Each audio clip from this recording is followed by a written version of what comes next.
Hello, this is Anthony. Let's walk and talk. So today I'm in a small town in Peru. It's called Aguas Calientes, and it is the little town that sits below Machu Picchu.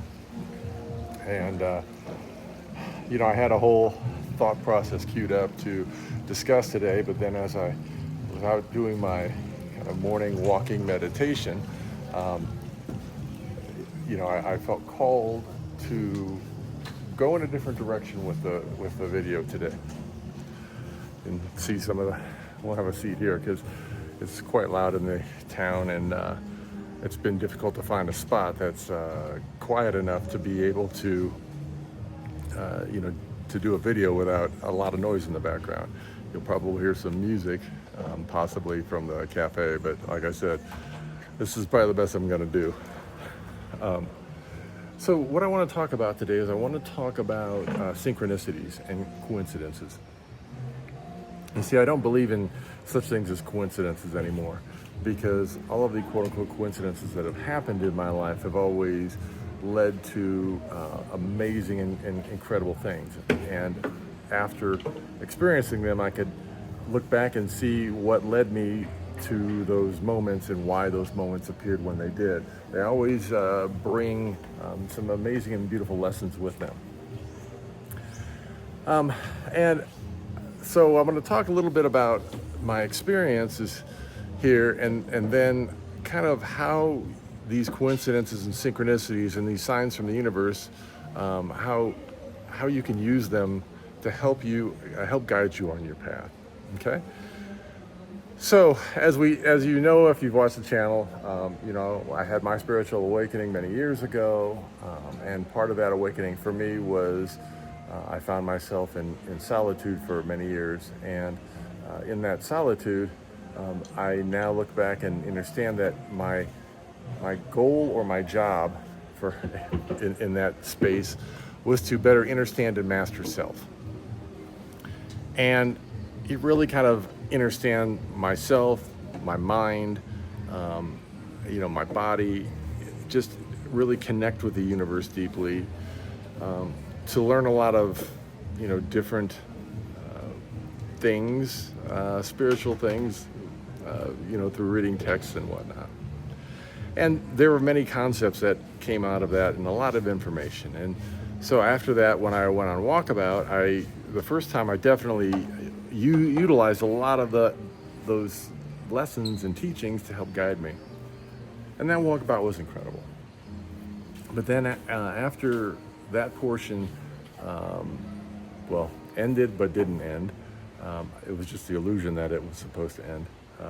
I recognized that I moved into a new phase, and the new phase was to master interpersonal relationships. And you see, the important thing and why it's such an important thing is interpersonal relationships really can bring in different aspects of your inner world and of yourself. Interpersonal relationships can be beautiful mirrors in order for you to gain more wisdom and better understand self. And for me, the interpersonal relationships have been, kind of learning that has been feels more difficult than the mastering the self aspect. But I'm going to give you some examples of some synchronicities that have happened over the last several days, and then explain to you kind of ways to understand them better and how to utilize them, okay? Because a lot of times when you get some of these synchronicities and some of these signs from the universe, so to speak, people don't really necessarily understand how they work or what they're meant to show them or teach them or help them with. Some people will say, well, I pray to God, but and that's one way to do it, but there are many ways to interact with the universe. For me, I've been shown that the illusion is that everything around you is some sort of a static world, but in actuality, and we've talked about this in the past, this is a very interactive world, and you are connected to it. So you can ask certain questions and you will be given an answer. You will be given responses. I know this for some people might sound strange, But when you begin to utilize these things, you quickly discover that what I'm telling you is an accurate statement, because the coincidences and the synchronicities that happen when you ask are undeniable. And I credit this because I went to sit in the hot springs the other day, and I saw this person, and something said I should go talk to them, and so I struck up a conversation, and it turned out that this person had just gone through their spiritual awakening a few months ago, and we talked a lot, and they were asking me a lot of questions, and it was very interesting, because I like to say, when you talk with other souls, there are times where you're telling yourself things, or you're reminding yourself of things, and she ended up being a beautiful reflection to remind me and help me to remember aspects of the journey, to help me, because as you start focusing on certain lessons, what generally happens is, for me, I get so focused on the lesson that I forget that I have all of this amazing help around me to help guide me. And especially when you get into interpersonal relationships, that can be when your ego really takes that opportunity to step out and show you things that need to be healed, and show you things that need to be understood, and in some cases integrated or overcome. But what was so interesting about this person was not just that they went through a spiritual awakening, it was that their name, which was a little bit of an unusual name, was the same name of another person that I had been interacting with, and had been grappling with some things with that being. And this person was able to remind me, as well as give me other perspectives of my interactions, and really remind me, or me reminding myself of things that I should do to help myself on the journey. And after that conversation, I went back to my room, and I had a shower, and the river runs by the room, and so I had this amazing sleep. And I woke up the next morning, and I began to kind of do my usual morning routine, and I opened the window, and right outside of the window was this beautiful little hummingbird, and it was just sitting right in front of me. And this hummingbird actually reminded me of someone.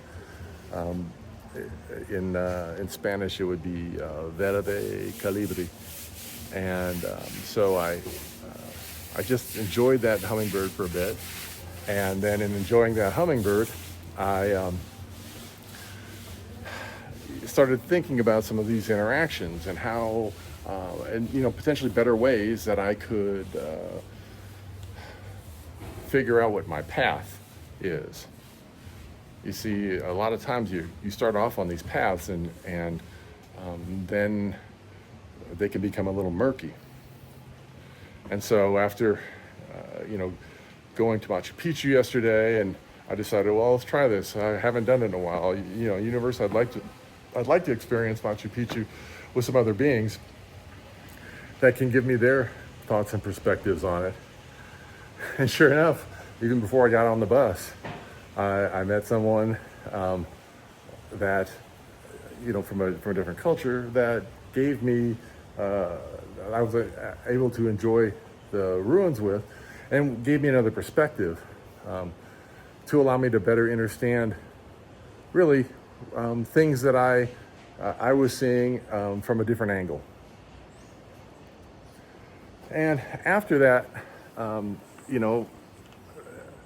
it was clear that I was meant to meet that person, because we had a lot of discussion about just spiritual aspects of life that they were curious about.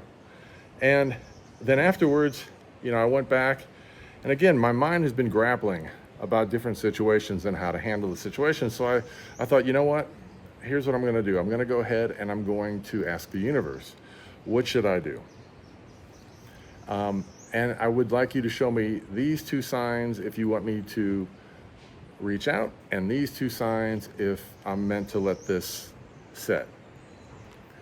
So I asked the question, and within hours, the sign said I should reach out. Now, most people are going to view that and they're going to say, well, that means that there's going to be a positive interaction. See, this is where people misunderstand the universe and these synchronicities. They give them meaning through expectation, but that's not what the universe is here for. It is here to guide you, and it's here to guide you to your best and highest path, to become your greatest version of self. So reaching out was something that the universe said that I should do. Now, reaching out might mean that positive interactions begin, or it might mean that no interaction happens, or that a negative interaction appears. And see, there's answers in that too. There's answers in all things, and it gives direction. The reason why it's important is because, you see, asking the question of the universe and getting guidance now allows for the ego to be pushed aside. Now there doesn't have to be internal mental conflict on how should I approach this or what I should do. The answer's been given, and I've taken the step, and now, regardless of what happens, I know that the next responses or answers are going to be what guides me in the correct direction on my journey. You see, I think people, they get so locked into things like manifestation, and they're like, this is what I want, this is what I want, that when they ask, they're looking to get the answer that they want.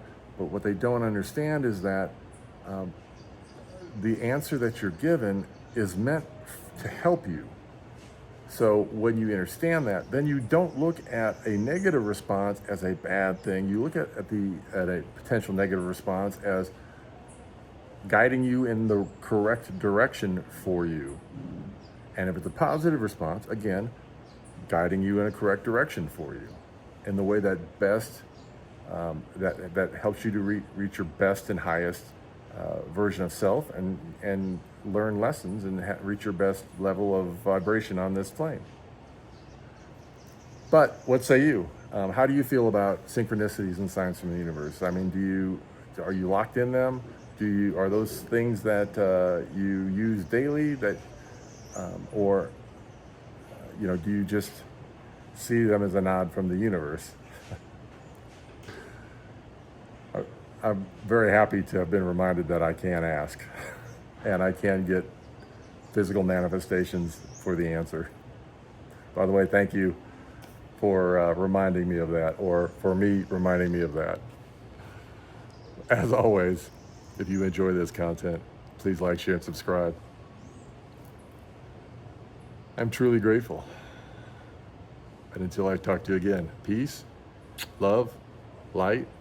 I hope you have the most amazing day.